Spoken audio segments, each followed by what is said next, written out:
The hallmark of the holiday season, for me at least, is a beautiful Christmas dinner shared among family and friends. Last year, I celebrated my Christmas with friends who, like me, were also orphans during the holidays. It was a small, simple affair, and we dined on the Christmas basics: a roasted chicken, some stuffing, and roasted vegetables. But it was one of the most memorable dinners I've ever had, which goes to show that you don't need a lot of pomp and circumstance to have a lovely Christmas feast.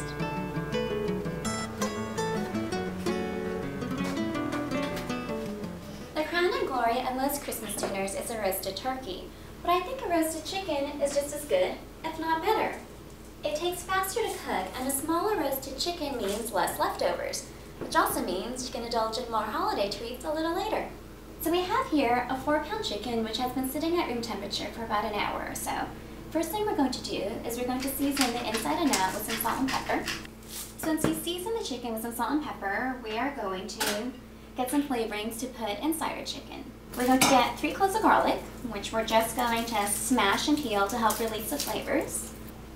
And we're just going to put this garlic inside the cavity of the chicken, along with about 5 sprigs of fresh rosemary, which we're just going to bruise slightly to help release the flavor. We're also going to add 1 lemon, which we're just going to stab about 10 times with the tip of a knife. By stabbing the lemon, you're going to help release all the wonderful lemony juices as the chicken cooks. So now that the inside of our chicken is flavored, we are going to get ready to flavor the outside. To flavor the outside of the chicken, all we're going to do is spread over some herb butter, which is nothing more than a few tablespoons of butter and some fresh herbs. So we're going to take about 3 tablespoons of butter, along with 1 tablespoon of freshly chopped rosemary and about 2 teaspoons of fresh thyme. And to this, we're going to add the grated zest of 1 lemon. And when that's done, we're just going to give that a quick stir. So once you've mixed all the herbs into your softened butter, you're going to take all of this and spread it over your chicken. So you want to massage this butter and herb paste really well into your chicken to make sure that your roasted chicken gets infused with all that wonderful rosemary and lemon flavor. Don't be afraid to get your hands dirty. So once you've massaged your herb butter into your chicken, just going to set that aside for a bit while you work on your vegetables. So we're going to chop up 3 carrots, which have been peeled. We're also going to chop up 1 onion, and we're also going to have some potatoes. I've got some red skin potatoes and some white skin potatoes, but you can use whatever potatoes you like. We'll need about 6 of these, and you're just going to chop them up into quarters. We've also got some turnips. We've got 3 turnips, and we're just going to slice the ends off and chop them into chunks about the same size as your potatoes. We've also got 2 rutabagas here, and like the turnips, we're going to chop the ends off the rutabagas and cut them into small chunks that are the same size as all the other vegetables. But before you do that, you just want to peel the outer layer, otherwise it'll be too tough to eat.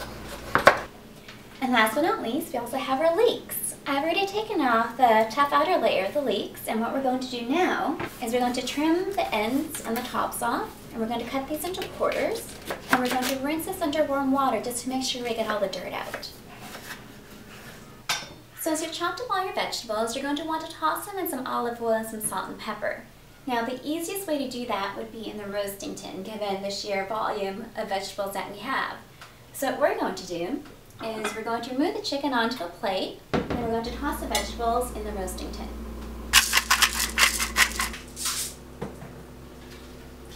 So I used about 1/4 cup of olive oil just to coat all of these vegetables, and just a generous seasoning of salt and pepper. To add more flavor to our roasted vegetables, we're also going to toss in some garlic and some rosemary. I've got 2 sprigs of fresh rosemary. I'm just going to bruise them slightly and just toss them to the vegetables. And I'm also going to toss in 3 cloves of garlic, which I'm just going to smash. Just going to toss the garlic into our vegetables. Give that a good toss around. And we're going to make a nest in between all these veggies.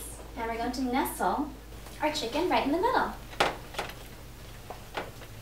So once you nestled your chicken into your medley vegetables, we're just going to bake that in a preheated oven that's been heated to 475 degrees. We're going to bake that for about 25 minutes, and when those 25 minutes are up, we're just going to lower the temperature to about 400 to 375, and we're just going to continue cooking for about 40 to 45 minutes until your chicken is beautifully bronzed on top. So while the chicken is roasting, we're going to get started on our mushroom and brioche stuffing. I'm using brioche just because brioche gives the stuffing a richer flavor, but you can use any bread that you like. And if your bread isn't stale, you can just toast it in the oven for about 10 minutes just to get it nice and crispy. So you want to cut your bread into 1-inch cubes, and you want enough bread to equal about 10 cups. So once you've chopped up all of your bread, you're just going to toss that into a large bowl. And we're going to set this aside for a little bit while we get started on the rest of our flavorings. In a large skillet, we're just going to melt about 4 tablespoons of butter. So while the butter is melting, we're going to chop up 3 shallots and 2 ribs of celery. So once you've minced your shallots and your celery, you'll just want to add them to the skillet and let them cook for about 3 to 4 minutes just to soften them a little bit. So while the shallots and the celery are cooking, we're going to chop up some mushrooms. We're going to need about a pound of mushrooms. I'm using cremini mushrooms today, but you can use whatever mushrooms you like. Since you chopped up your mushrooms, you're just going to add them to the skillet. So while the mushrooms, the shallots, and the celery are cooking, we're going to chop up 2 pears. So we're just going to add the pears to our skillet. And with that, we're also going to add 1½ cups of dried cranberries. And we're going to let all of that cook for about 5 minutes. So while that's cooking, we're just going to chop up some fresh herbs. I've got about 1/4 cup of fresh parsley, which we're just going to finely chop, and about a tablespoon of fresh sage. So you just want to add all of your fresh herbs into your skillet. And to that, we're also going to add about 2 teaspoons of dried thyme. We're going to let that cook for about 5 more minutes, just to let the pears soften a little bit more. And in a separate bowl, we're going to mix together 1 egg and 2 cups of chicken broth. We're just going to whisk that together, and we're going to season that with a little bit of salt and pepper. So when your mushrooms and your pears have softened, you'll want to combine the contents of your skillet with your bread cubes.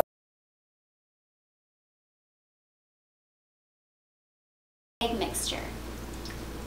So once you've coated your brioche with your fruits and your chicken broth, you're just going to add the last ingredient, which is 1 cup of chopped walnuts, which are just lightly toasted to give the walnuts a little bit of crunch. So once you've folded your walnuts in, you're just going to want to pour all of this into a 9x13 pan, which we've lightly greased with butter. So we're just going to cover that with foil, and we're going to bake in a 375-degree oven for about 35 minutes. And when those 35 minutes are up, just remove the foil and bake it for an additional 15 to 20 minutes just to crisp up the top. So our stuffing's in the oven, our roast chicken's almost done. All that's left to do is make a green salad, and dinner's ready to be served.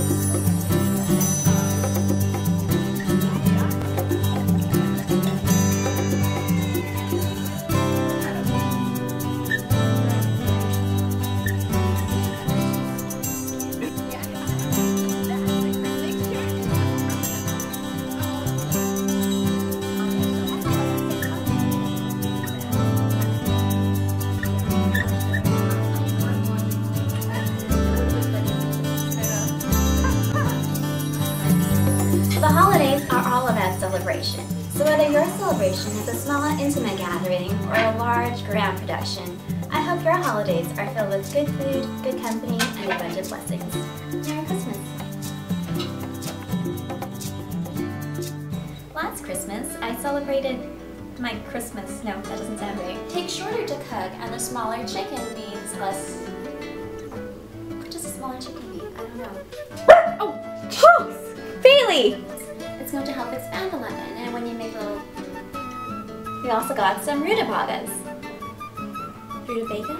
But we're also going to peel the outer... Stop. Are those turnips or rutabagas? These are rutabagas.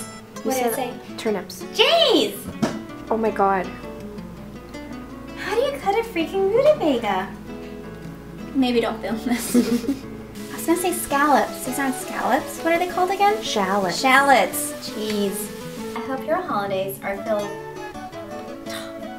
with what? Hang on. Or large. The holidays.